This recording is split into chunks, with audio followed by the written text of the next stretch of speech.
have sexual relations with I that realize that this is something Miss we Lewinsky. as the We're not going to be able to solve our problems if we get distracted by sideshows and carnival barkers. One Republican, one Democrat, and you discuss the issues that matter in today's local, state, national, and global politics. Hosted by Steve Hickson with co-hosts John Stanberry and Franklin Chansey. This is Backfire.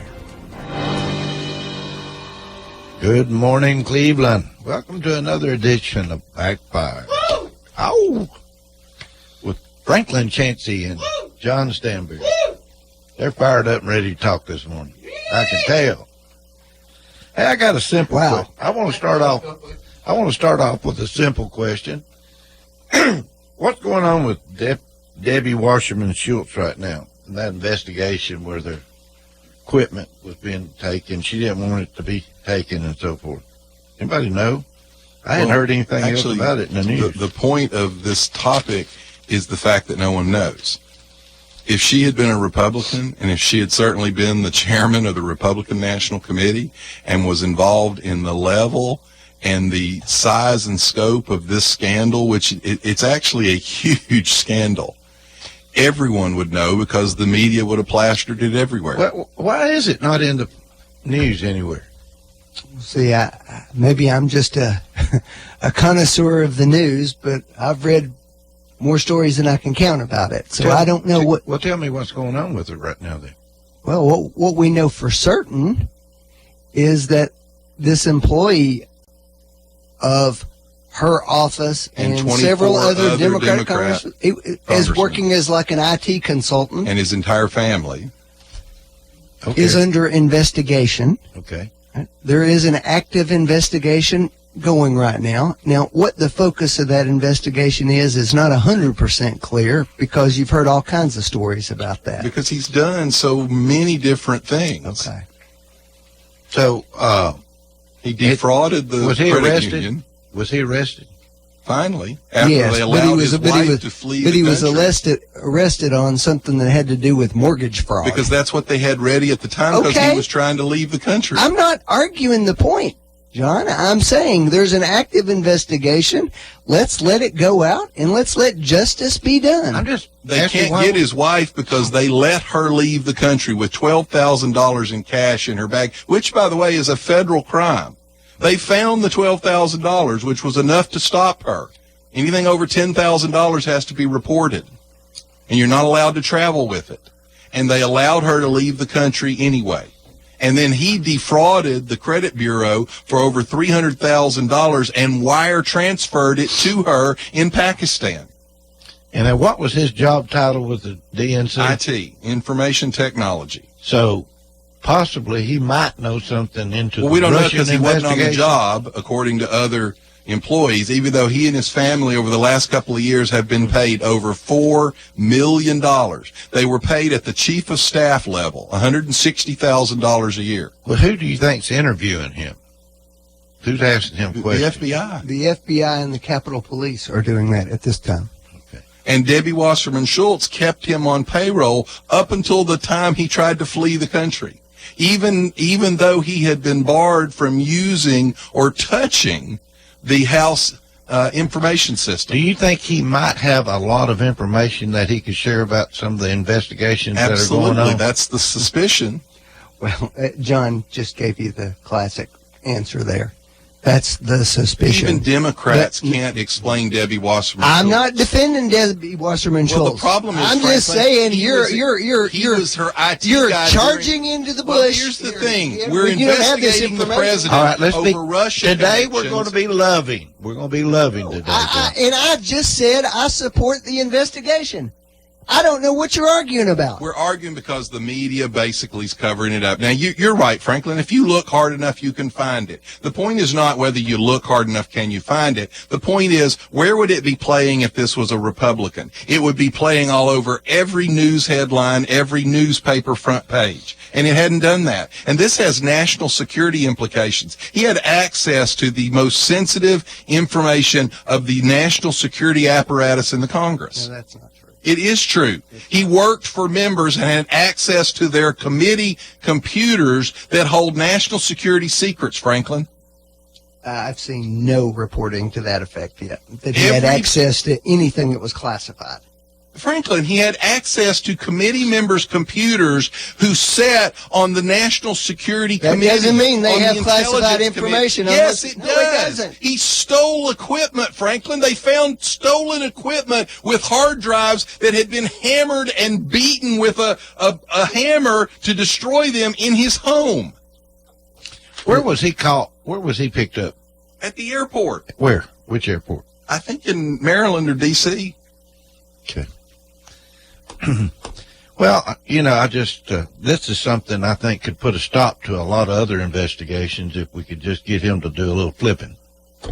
Well, the story is that he was her IT guy when she was chairman of the DNC when the hacks or leaks happened. We don't, at this point, really know whether it was a hack or a leak. But we've got an entire investigation of the administration based on the idea that it was a hack. It may not have been a hack. It may have been a leak. He may have done it. All right, changing the subject to some local information. I'm sitting here looking at an article. It says, local man complains of bullying tactics by Sheriff Watson. And then I read it. It says, the stepbrother of a former female inmate at the Bradley County Justice Center has filed a complaint against Sheriff Eric Watson. That sheriff engaged in bullying tactics against the inmate. And I went on to read the article. I won't get into depth, but basically they were accusing Sheriff Watson's wife of taking crack or something. And Sheriff Watson went back to find out why they were saying that, I guess. But Watson, at the end of the article, says he never met with people, never met with them. So here we go again. I would think that those kind of allegations are made against sheriffs all over the country on a routine basis. That's right. Why was ours hitting headlines? I wonder. I don't know.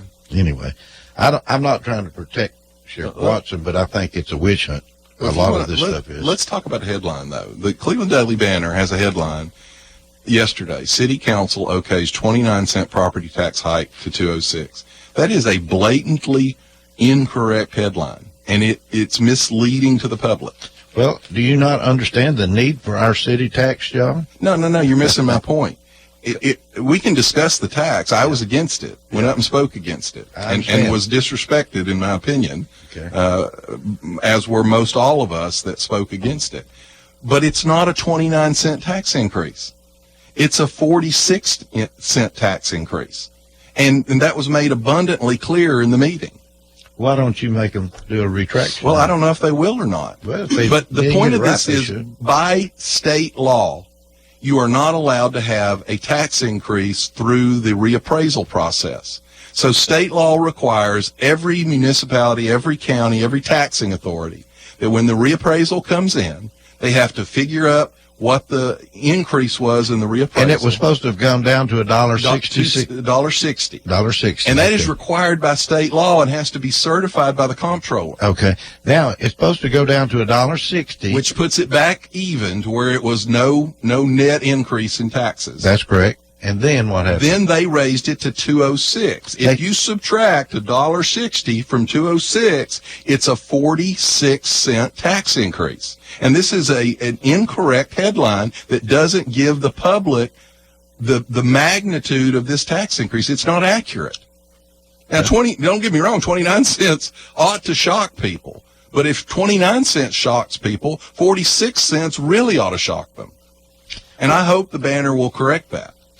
Well, why don't you do an editorial about it? Because you have to ask the Banner to print your editorial. Well, should they not do it? I don't know. This is simple. You just simply come out and say, there was a mistake and we need to correct that for the public's knowledge. Cleveland Daily Banner. Whoop Radio is asking that you make the correction to give the right example of what exactly happened. Now, look, the problem was this was discussed in the meeting.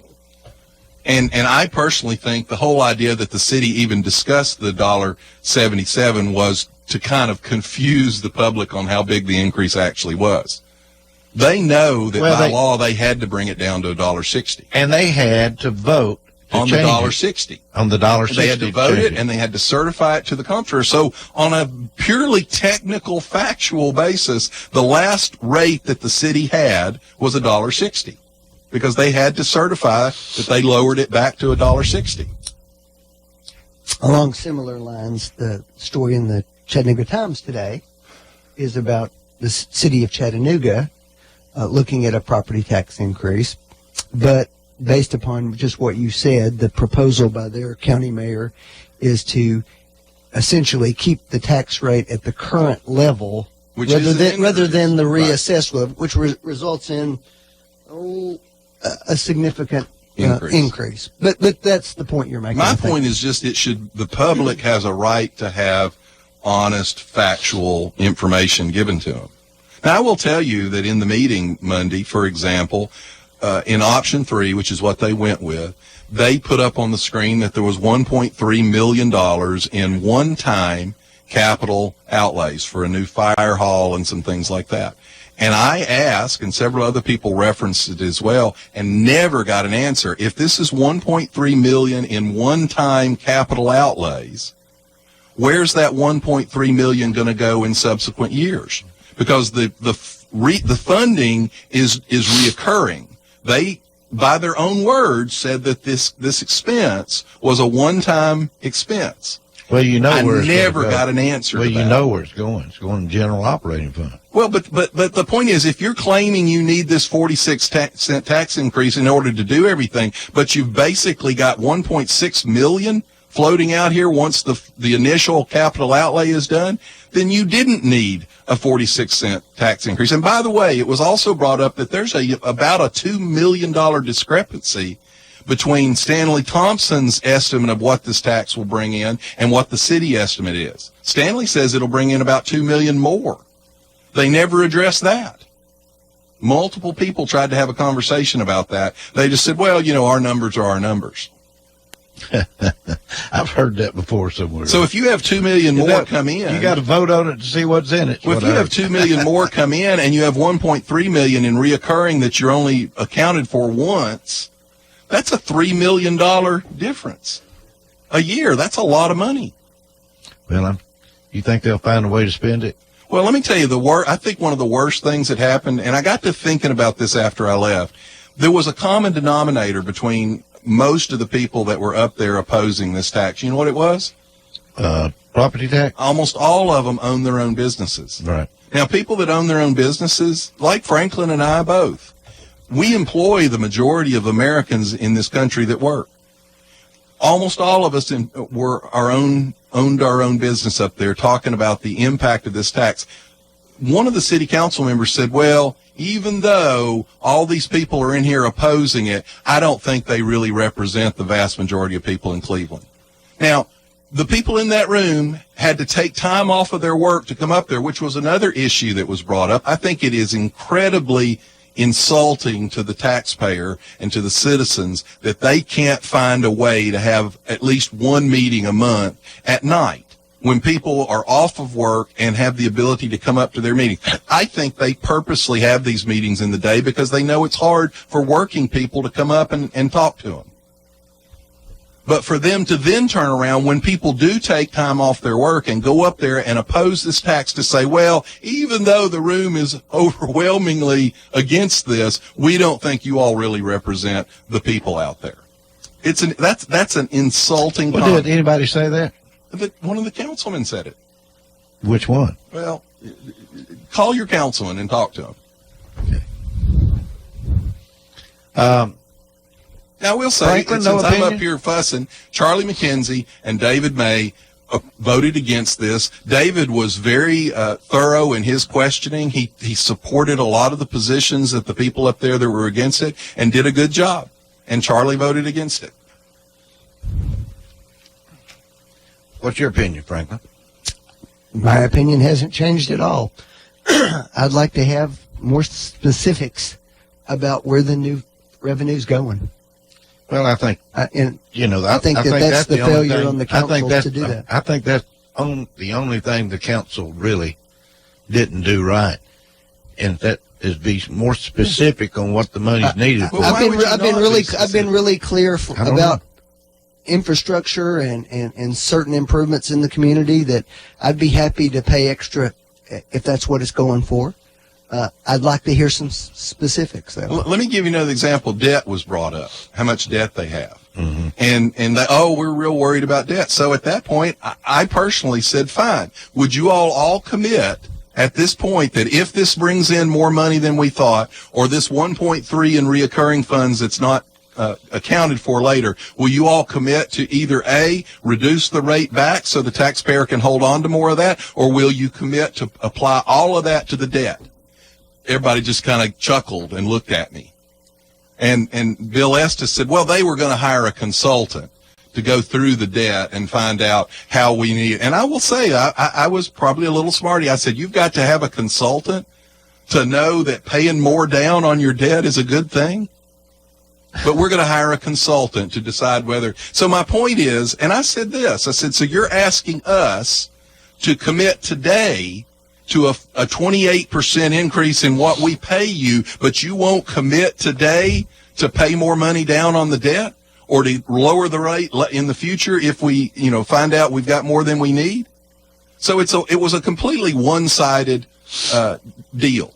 And they had already made up their mind. They didn't care how many of us came in the room and complained. I thought, I kind of thought yesterday or Monday when if the room filled up, that it did fill up. I thought that they would postpone it. Well, Avery Johnson did try to respect what people in the room had said. He said, look, I support this.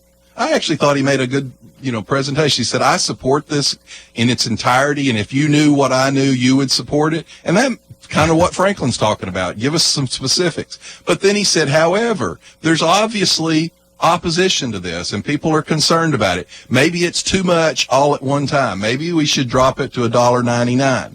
Now, I still would have been upset about $1.99, but that was at least a reference to our concerns. Ended up, they argued over that, well, if we're going to do it, let's just go ahead and do it. And when the vote came, Avery ended up voting for the 206 because he couldn't get anybody else to say that they would support the $1.99. You said they're spending 1.3 on a fire station?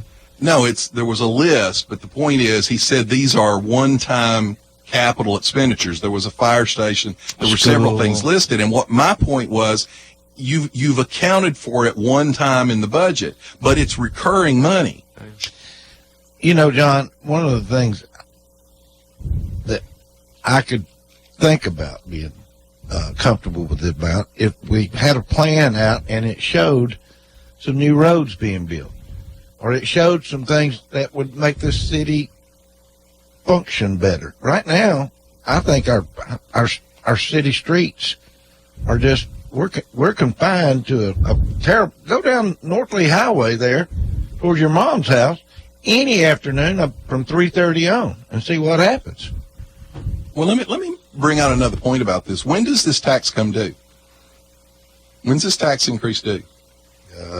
February, I guess. October. Well, October to February. So in October it comes due. If you're a person who owns rental property, what preparation what time frame do you have to prepare for this? This is on this year. You've already collected your rent. You really don't, it comes due in October. The year's gone.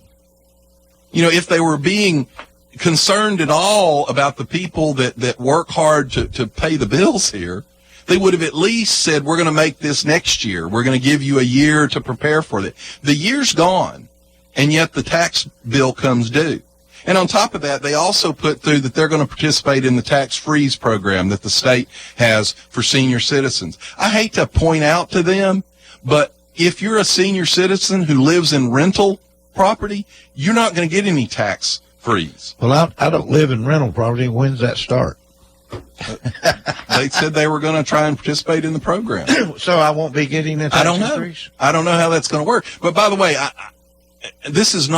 I'm not against helping senior citizens, right. but the idea of a tax freeze is actually against everything the founding fathers believed in this country, because up until 1913, any type of progressive tax was illegal because they didn't want a progressive tax, because what happens is if you John, what? It's not 1913. No, but when could I get my tax free? Well, my point is you'll get it, but what that means government is picking winners and losers.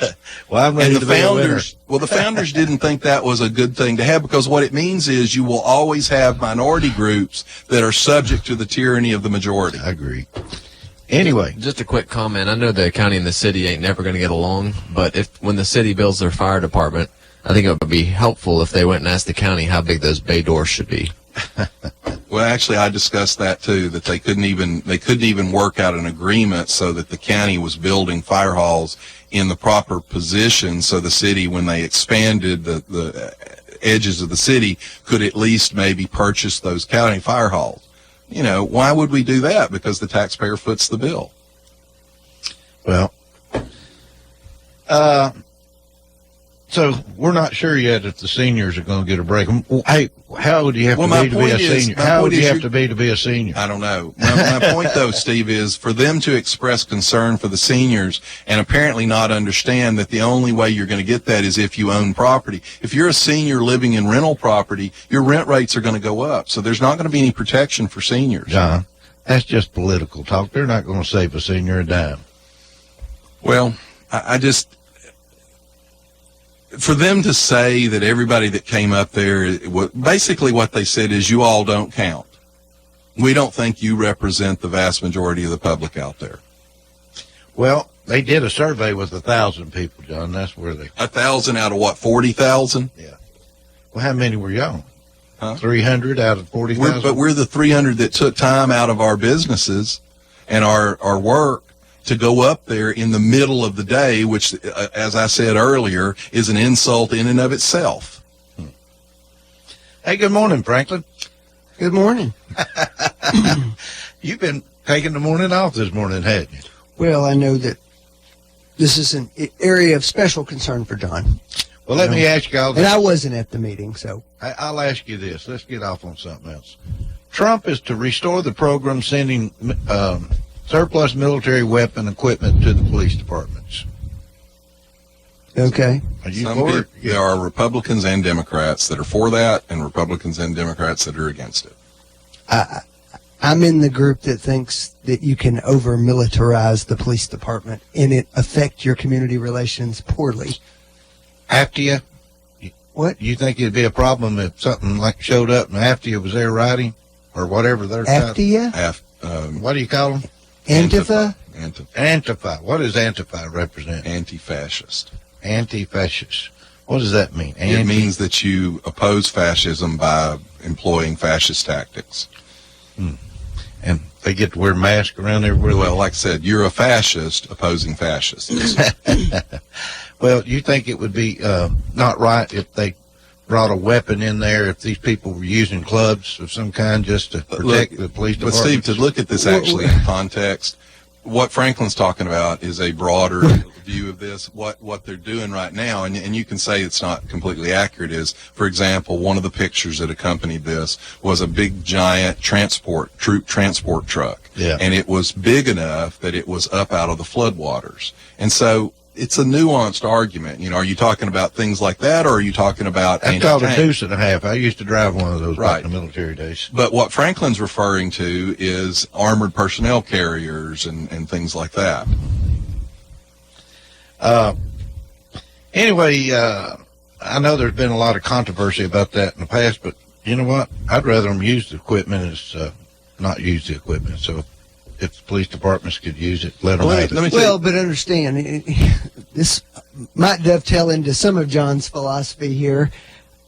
You get expensive equipment like this, you then got to pay to maintain it. And in many cases, particularly in smaller communities who do get some of this stuff, you really may not have any significant need for this equipment. I'm sorry, but that's just the case. Yeah. And maybe we want to have a list of what we're talking about. I can tell you that a couple of sheriff administrations ago, we bought basically a small tank. Yeah. And apparently we were discussing helicopters, and we were at one point discussing submarines. Yeah. So, you know, there's some reasonableness here. But when you see a deuce and a half that's able to traverse the flood, that's probably good equipment. So I don't think this is a black and white issue. But now let me tell you one thing about Antifa that this is personal, so I thought it was kind of funny. Now, I fussed at my daughter when the young woman got killed in the rally in Charlottesville. They had a vigil down in Chattanooga. And so my daughter calls and says that she had gone down to this vigil, and I'm all for people should not be killed in America, in the streets of America. But I did tell her that I was concerned. I said, please tell me you didn't go down there and get in the middle of that crowd. And she said, oh, well, we were up on the bridge above it. They were down in Coolidge Park. And I said, so what did you think? She said, well, we were okay. We were out there, praying for her family and all, until they started calling each other comrade in the proceedings down in Coolidge Park. She said when they started referencing each other as comrade, we left. That's crazy. All right, I want to get real specific on something going on here in Tennessee. Bob Corker's made some pretty bad comments, I think. And, I think he's made some comments about President Trump, and to me, it's time that we have somebody that'll fight for Trump. I'm tired of listening to all the Trump criticisms over nothing. And, you laugh and say over nothing. When I say over nothing, you know what? How many times do you have to repeat a statement that you made and do what needs to be done before they start criticizing what you've said? Trump, do you think that he's been picked on at all? Do you any of it? I'm sure he's being picked on in some cases, but as I've said repeatedly, he brings almost all of it on himself. Well, okay. And what do you think, John? I think the standard is horrible. For example, MSNBC has yesterday was saying it's too soon for him to be going down there because it pulls people away from the rescue effort. Here's the problem. Those same people criticize just relentlessly President Bush for not going down. They also bragged on Obama when he did go down. I want to talk about Corker. I don't want to get away from Corker. I'm talking about Trump. My point here is the media has a complete double standard about this. Well, so does the Republicans. Well, what does it? I'm telling you, we got some Republicans. Let me say something. Let me finish right now. We elected Trump to clean the swamp, okay? And I think we're starting to see the critters rise out of the swamp right now. We've got Republicans that are just as bad as the Democrat side. I think there's some people that they don't want Washington to be touched. They don't want anything to change. We've got to be presidential. We've got to stare and look at you and do what we want to and smile while we do it. Let me tell you something. This is a Republican state, and I hope Bob Corker gets his butt beat in the next election for what he said. He needs to get behind our president. He needs to support our president, and he needs to support the Republicans that elected our president in this state and not come out with his mouth about nothing. Few Republicans have worked more behind the scenes to help the president's agenda than Bob Corker. Doesn't matter. Doesn't matter to me. That does not matter to me. So anybody that comes out and publicly smears the president with his he can work for him and try to help him, but he's no longer allowed to say He's not anything trying to critical help about him. He's trying to help himself, Franklin. That's where you don't get it. All these guys in Washington are trying to get reelected. That's all they're trying to do. And that's what's wrong with America. We've got to stop reelecting these same people. Give them a term or two and then find somebody new. Well, but that's what elections are for, Steve. Mm-hmm. What? For the public deciding. If the people of Tennessee don't like it, then I'm giving my opinion now. Okay? I will say, have the freedom to speak? I will say there's something. I think Corker's messed up. I think he is really messed up. Well, but you're going to vote against him, so that's the way our system works. Well, I'm hearing it everywhere right now. I understand, but what I do think Franklin is correct. Corker has actually been one of the more supportive senators as far as trying to get stuff through for him. I personally can understand why Corker said, because a lot of the things that President Trump does, I think he shoots himself in the foot.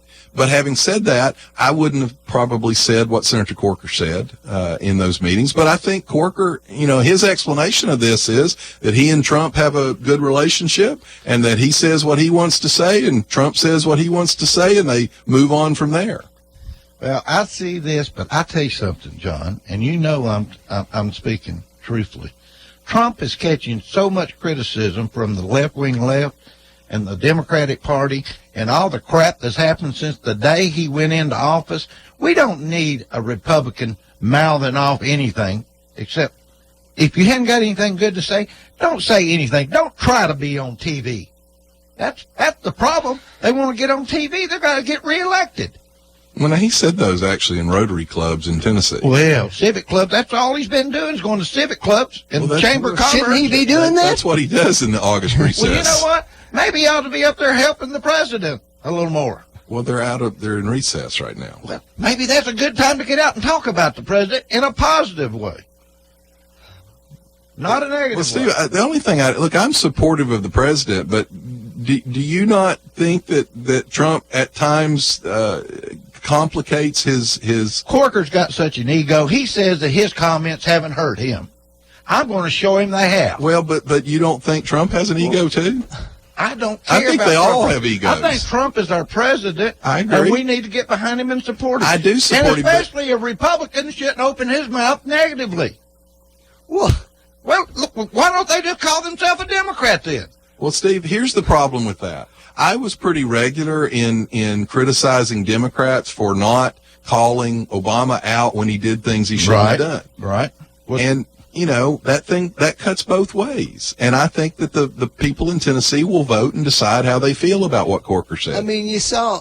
I'm just opening the door. I'm opening the light. What did you think about gate. the Secretary of State's comments this week? What were they? I can't keep up with them. I hadn't seen anything this week but weather. Now, let me say this. I know where Franklin's going with this. Secretary of State sort of separated himself from Trump's comments on Charlottesville. But having said that, Franklin, that's one of the things I've always been concerned about. The media is so powerful. They create a lot of pressure because they decide how the public, well, just like I'm fussing about the banner.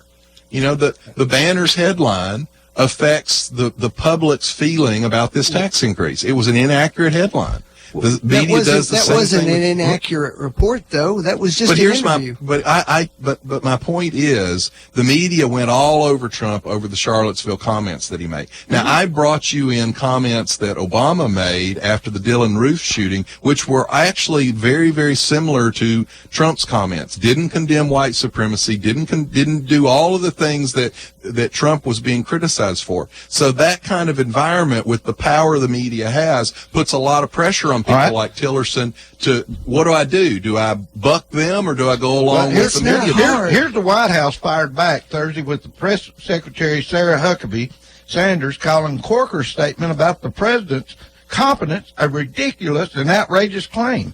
How it will play back in Tennessee is another question. You know what? Comments like that, you think that helps Tennesseans? Probably not. Well, why would he make comments like this? I think Corker's kind of blunt and he says what he thinks.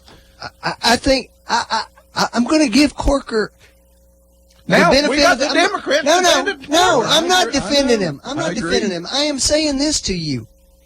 Sometimes, at some point, I said this when Trump got elected.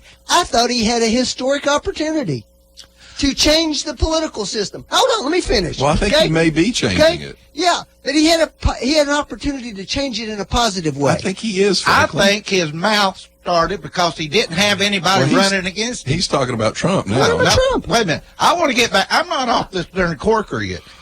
He's making these comments because he doesn't have anybody running against him, and he's trying to get some votes from the Democratic side, just like you're sitting there talking positive. Well, if he doesn't have anybody running against him, he doesn't need Democratic votes. Well, who is Joe Carr? He ran against Alexander last time. He's a former state senator. Well, he's thinking about running. Tea Party guy. Yeah. Is that the best we got? Joe Carr probably is not competitive. I mean, at some point, Steve, there can be people who legitimately want Trump to succeed, and who are trying desperately to get through to him and show him a way to All you succeed, got to do and he is support- refuses to do it. Let me tell you something. Everybody wants him to be presidential. We didn't elect him to be presidential. We elected him to clean up the mess this country's in. Republican and Democrats both have made a mess out of this country, and Trump is our last hope to get it fixed. The last hope. He is the last hope. Now, see, Franklin, you can't argue with that because your people said Obama was the last. I didn't say that. I never said your that. people did. But it really fries me that we've got a Republican state that backs this so hard, and then we have a Republican senator that comes out and makes comments like this. If he ain't got something positive to say, keep his mouth shut. End of comments. Anything else y'all want to talk about? Let's take a break. We'll be right back. You're listening to Backfire with Steve Hickson. We'll be right back after this.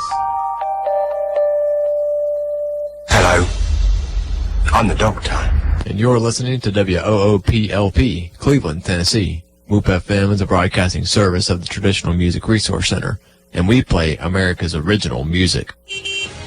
At Buy Here, Pay Here USA, we don't just sell cars, we buy them. Bring your car, truck, or SUV down to Buy Here, Pay Here USA, and we'll give you a free appraisal with no obligation. We pay top dollar for most cars, so before you trade in your vehicle, come see us for an appraisal. At Buy Here, Pay Here USA, we pay the most for your car. Visit Buy Here, Pay Here USA in Cleveland, Dayton, or Chattanooga, or go to buyheresellhere.com. That's buyheresellhere.com. Restrictions apply. See store for details.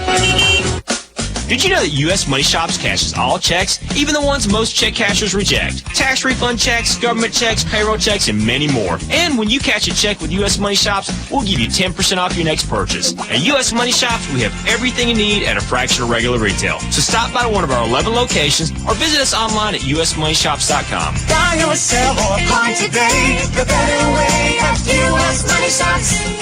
Some restrictions may apply. See store for details.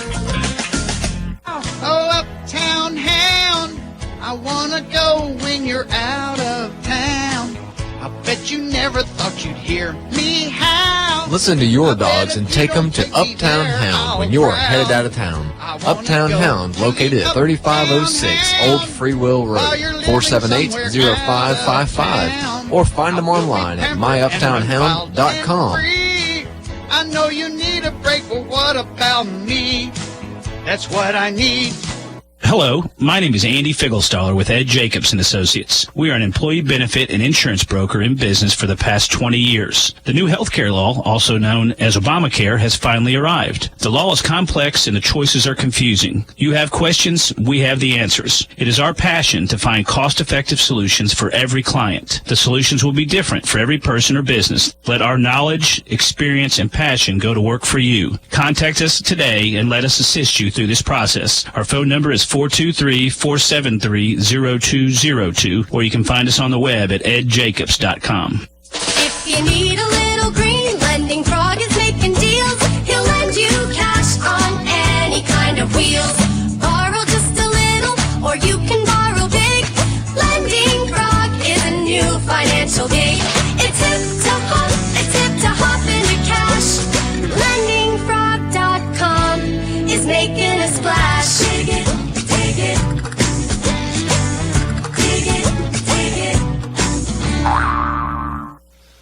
Hey, you. Hey. Stop listening to the radio. Start talking on the radio. That's right. Whoop FM's looking for a new morning DJ. Want to talk on the radio from 6:30 to 8:30 a.m. Monday, Tuesday, Thursday, Friday? This is just for you. Benefits include being able to talk on the radio for 2 hours, 4 days a week. Finally getting people to listen to you. That's pretty much it. If interested, call 423-595-7005. 423-595-7005. If not interested, call 423-614-5553 and ask to talk to FroDaddy. So if you've been looking for the chance of a lifetime to talk on Whoop FM 99.9, 100 watts of excellence, mediocrity, this is your chance. Again, if you want to be a DJ in the morning, this is possibly the only chance you'll ever get. Call 423-595-7005. There's not going to be a President Donald Trump. That's not going to happen. Donald Trump will not become president.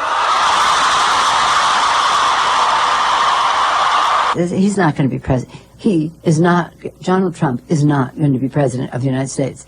Take it to the bank. Okay. I guarantee it. All right. I think if he becomes the president, he'll make it great because the states is already great. I think that man will be president of the United States right about the time that spaceships come down filled with dinosaurs and red capes. On that note, Tom, Take it from me. How about that? Yes, Tom. And then, of course, there's Donald Trump. Donald Trump has been saying that he will run for president. That was some of the Hollywood talking about the before Trump was ever elected, that there would not be a Donald Trump. I've got a whole list of those, and I think we'll put them on spots on Woot if you listen to them. Yeah. Anyway, I want to add something. You know, we've talked the last little bit, and there's obviously a national conversation going on these Confederate monuments. I looked something up that I found very interesting. Now, Memphis, they actually started digging on General Nathan Bedford Forrest's grave, because the monument in Memphis is not just a monument. He and his wife are buried there. Yeah. And they actually started digging on it. But just so people understand, federal law passed in 1958 listed the spouses and children of all Civil War veterans, Confederate and Union, as eligible for federal pensions. And a federal law, formerly Public Law 810, makes Confederate soldiers eligible for burial in national cemeteries and for taxpayer-funded headstones, just like Union soldiers. As of 2012, believe it or not, according to U.S. News and World Report, 2 children of Civil War veterans were still receiving benefits from the federal government. December 14th, 1898, President McKinley cited reconciliation between the North and the South and talked about the Confederate soldiers' graves. So Confederate veterans are considered U.S. veterans, and they are entitled to the full benefits of any other U.S. veteran. Let me ask you something. Is a Confederate and a Union one now? That's my point. According to federal law, Confederate soldiers they're all considered United States veterans. So we're all Union now. We're Union. The war's over. Right. In other words, it has been over for 150, 60 years. Why are we bringing this back up then, you think? Because you've got political power in play, and you've got identity politics. Identity politics. Where did that come from? Berkeley? Look. It came out of the Democratic Party. It came out of Saul Alinsky. It came out of Saul Alinsky's book. Are you kidding? No, I'm not kidding. Hillary wrote her college paper on Saul Alinsky. Saul Alinsky, well, I guess, inspired George Wallace. Inspired Hillary Clinton. She wrote her college thesis on it. Franklin, gracious. Franklin, was that did Hillary write did she or did she not write her college thesis? Was George Wallace and Strom Thurmond identity politics? She studied under. Were those identity politics? Who?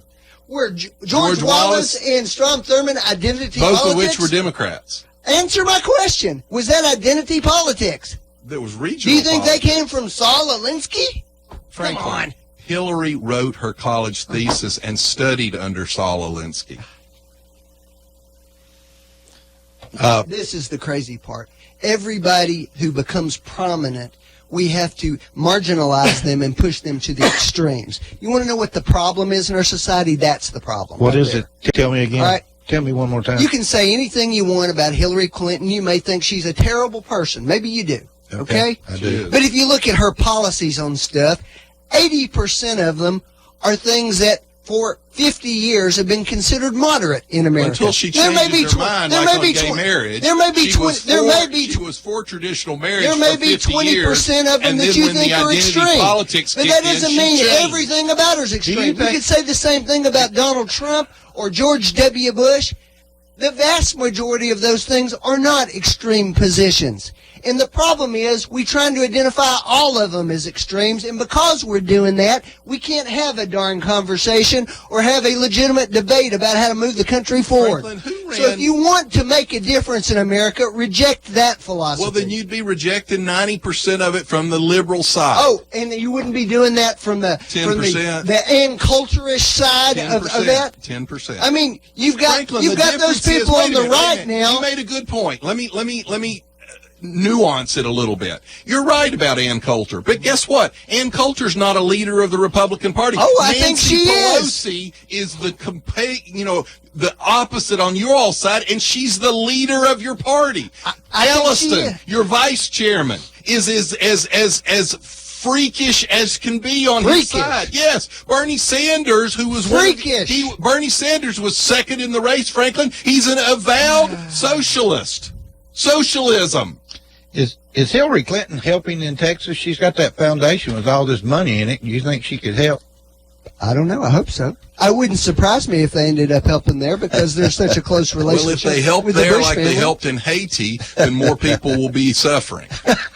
Well, wait a minute. While we're on this point here, let me make a little public service announcement. Okay. If somebody actually wants to help that, you can text to 90999 the words Red Cross, and you will make a $10 donation to them specifically for Harvey relief. Okay. And by the way, please don't do any of the GoFundMe pages. It's not a GoFundMe page. No. I'm saying that there are GoFundMe pages, and most of the recommendations are that those it's hard to tell which of those are It's hard to legitimate. know. It's 90999, the words Red Cross. All right. Did I read something or hear something on the news this week about the guy that shot a gun when they were pulling down the monument? The ACLU released video footage of one of the white nationalists discharging a gun. Now, he discharged it into the ground in front of the Well, it doesn't look like it into the ground to me. Well, that was the It didn't description hit anybody, I read. but it wasn't pointed at the ground. I saw the video. Did they get anybody that can pay for that monument? Have they arrested anyone that's They going to are be liable actually for that arrested. monument? For example, this is interesting. Terry McAuliffe was on, Democrat governor of Virginia, was on the Sunday morning talk shows, and he made comments that were actually strikingly similar to the comments President Trump made about there was violence on both sides and that anybody on either side that was. But here's the difference. Nobody challenged him. Nobody said he was supporting the KKK by saying that. Well, that's because he'd made it absolutely clear from the outset where he thought the blame I think Trump had to. So had Trump. I don't think that's a good he example of the double And standard. there's a reason why 1 million Republicans have said exactly what I just said. Because media, just like I said. It's because of all the Democrats that are complaining, and the other Republicans just trying to get elected Some again. of this stuff is terrible on both sides. It's kindergarten level politics. What do you mean? It's like yesterday. I'm happy that the president went down to the Texas area. That's right. You'd think at one point in his speech he could have mentioned the people who were suffering and said, instead of saying what a great crowd he had. Oh, so here we go. The man goes down there, and we're getting criticized. He bragged He said on the not one word about the victims. Did he not? One. Did he talk about the governor? What The a great governor. job he's done of Texas. Yeah. What about the mayor? Did he talk about the mayor? I don't know. What did I'm the not- mayor I don't have care. to say, I don't John? care what he said about the What governor did the or mayor? the mayor. What did the mayor have to say about anything? Well, the mayor of Houston? Yeah. Well, he's trying to not catch the blame for allowing his people to be stranded.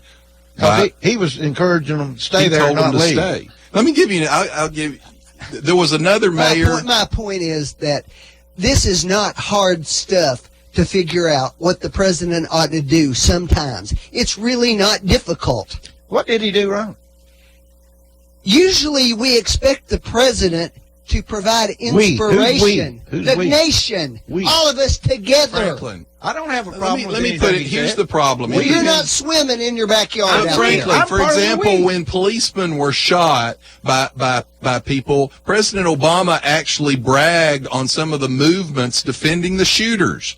And I don't remember you being outraged to his lack of I remember compassion the for president our men in making blue. tons of comments in support of those police officers. He also supported the shooters. He supported the movement that endorsed the shooters. He never came out when Black Lives Matter was chanting, "Fry them like bacon." What do we want? Dead officers now. Obama never condemned that. I don't remember you fussing about that. Yes, he did condemn. No, he didn't. No, he did not. Just as you've pointed out, the media that you pay attention to didn't cover it. Yeah, he did. Well, Franklin, here's the point. In my opinion, he didn't cover it forcefully enough. In your opinion, Trump wasn't emotional enough. I didn't say emotional at all. Just say something about the people who are affected by it. Those are the ones who most matter. Well, I guess here's the point, Franklin. Apparently, the disaster response by the Trump White House is one of the best we've seen. So instead of being happy that he's actually competent and taking care of the people down there, you're whining about his speech. Wait a minute. And whether Melania Trump wore spike heels when she walked out to the helicopter. I love the old the fashion deal that's going on against. She had Melania spike Trump. heels on when she walked out to the helicopter. Let me go ahead and say something right now. So I will set a standard. It's completely unlike the one you guys set for the last administration. All right, go ahead. I think the First Lady's actually doing a very good job. Thank you. Now, outside of when she tried to tell my children what to eat in school, oh God, I never criticized awful. Melania Trump. Oh my God, the horror of it all. Let me ask you a question, Franklin. What happened to the New Orleans Democratic mayor Ray Nagin? What happened to him? He was a problem in New Orleans for bribery. He went to prison. He went to prison. How long? I don't know. He went to prison for bribery. 10 years. Bribery. What did he bribe? He was selling access and selling contracts. And was that during the rebuild of New Orleans? Actually, it was. Okay. And before. That's one.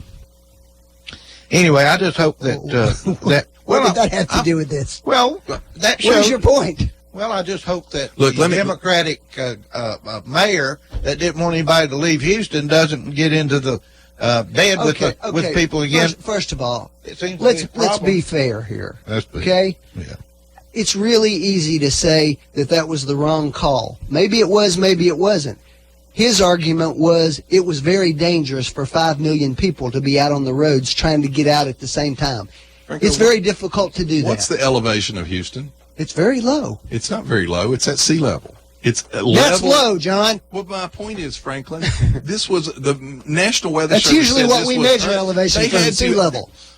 They had to add colors to their radar maps to account for the level of rainfall that they were going to have. Mm-hmm. The governor of Texas said, you need to get out. This is the governor of Texas. He said, even if an evacuation order hasn't been issued by your local official, if you're in an area between Corpus Christi and Houston, you need to strongly consider evacuating. Mm-hmm. Now, Houston's mayor came back and said, please think twice before trying to leave en masse. No evacuation orders have been issued. His people said, local officials know best. Don't leave.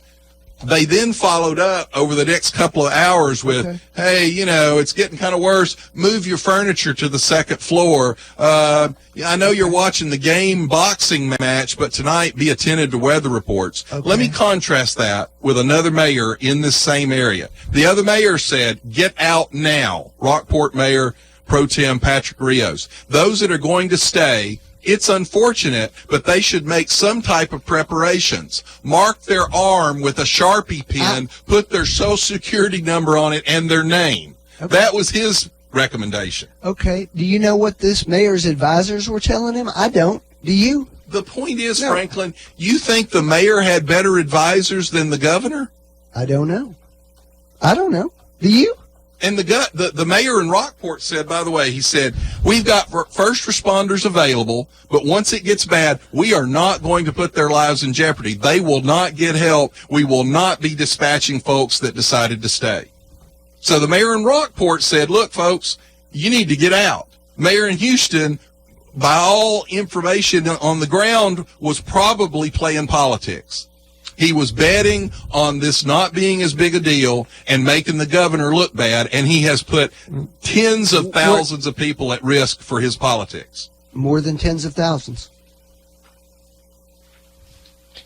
So what's your position when disaster relief comes up in the Congress now.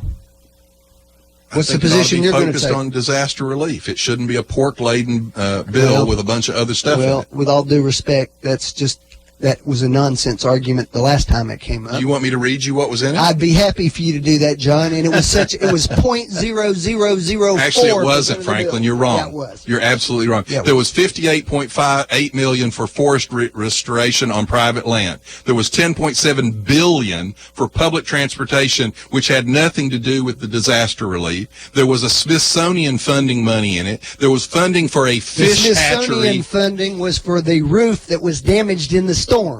Franklin, there was a fish hatchery funding for Alaska. Was Alaska in the storm? There were new cars. There were new cars for the Department of Justice. 1% of the bill. 0.4%. Franklin, that's actually not true. It is true. It is not true. That's all of that. Those kind of statements are all partisan statements. It depends on what you consider. Well, that was Chris Christie this morning. All right, Franklin. On the news this morning saying the that. Congressional Budget Office found that more than 60% of the funds included in the draft bill would not be spent until at least 2015. That's three years after the storm. That's right. That's not hurricane relief. Yes, that's normal budgetary process that should have been followed. Let me change the subject a minute. What do you think we should do with North Korea firing the missile over Japan after being warned not to do these things? I think they're going to do absolutely nothing and continue talking to them in the background, which is the wise thing to do. Oh. And I think that's what your president's going to do. I did notice that he didn't issue any tweet storm in response to this one. Well, he was kind of busy. But he did make a comment. Tweet, huh? He also made a comment. That happens all the time. Well, he doesn't like to advertise when he's fixing to do something militarily. He's not going to do anything militarily. He said all the options were open. Yeah, I realize he said all the options open, and it's not all going right, to happen. Let me ask you something. If what's-his-name was shot tomorrow, who would have done it? Do what? Hopefully we would. I mean, if what's-his name? Kim Jong. Kim Jong, whatever his name. If somebody shoots him between the eyes tomorrow, who would get blamed for it? I guess it depends on who shoots him. Well, if they didn't know, who would get blamed for it? I don't know. I wouldn't say blame. Hell, if I was president, I'd go, yep, we did it. I got to build that. I ordered it. We did it. I got to build that. Maybe what happened. I'm just telling you, if you think there's going to be a military response. Sometimes things happen, and they don't happen that quickly. They happen behind the scenes. I think something will come out of this. I don't know what, but something will come from it.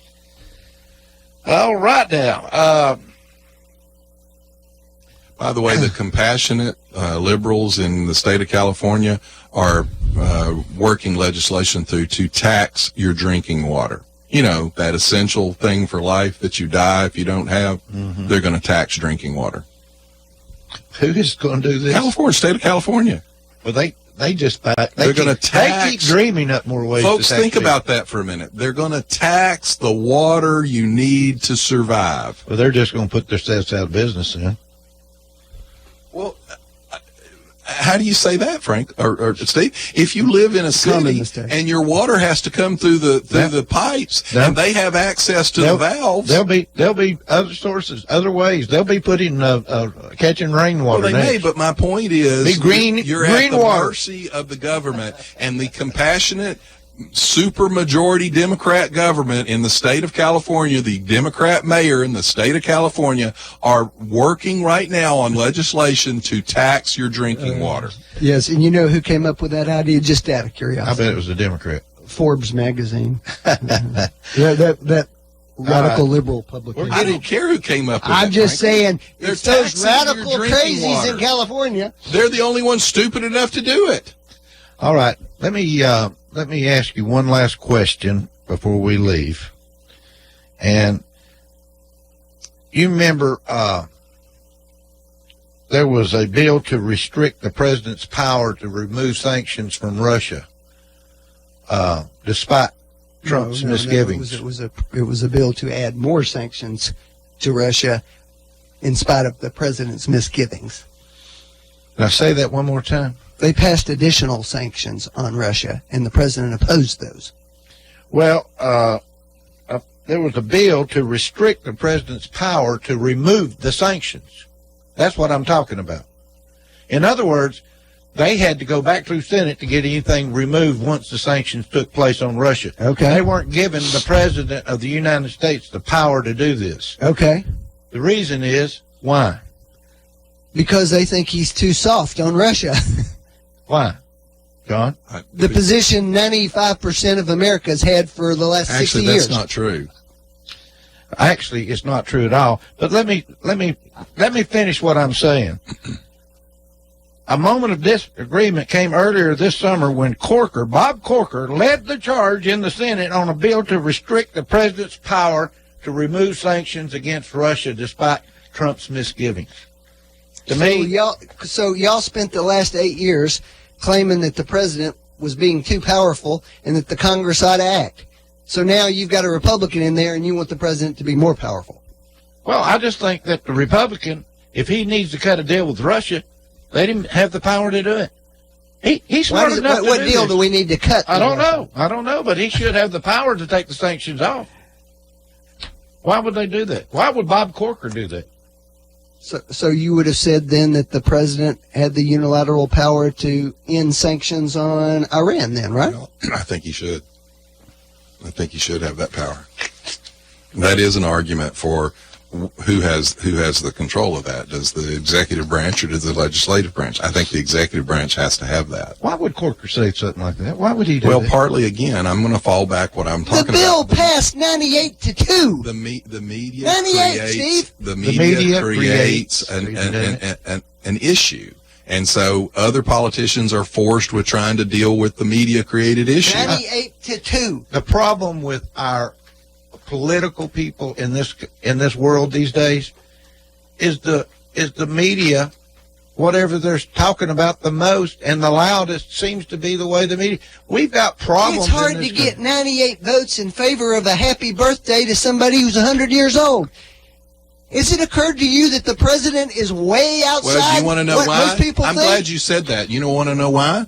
Because when Trent Lott tries to compliment someone who was 100 years old, your people called him a racist. I love it. Hey, 98-2. And you think it's everybody else's fault? Hey, Daniel, will you play some of my favorite little songs as we leave today? That new thing I asked you to record for me. But we're out of time, folks. Bye-bye. We'll see you next week. Donald Trump will not become president. He's not going to be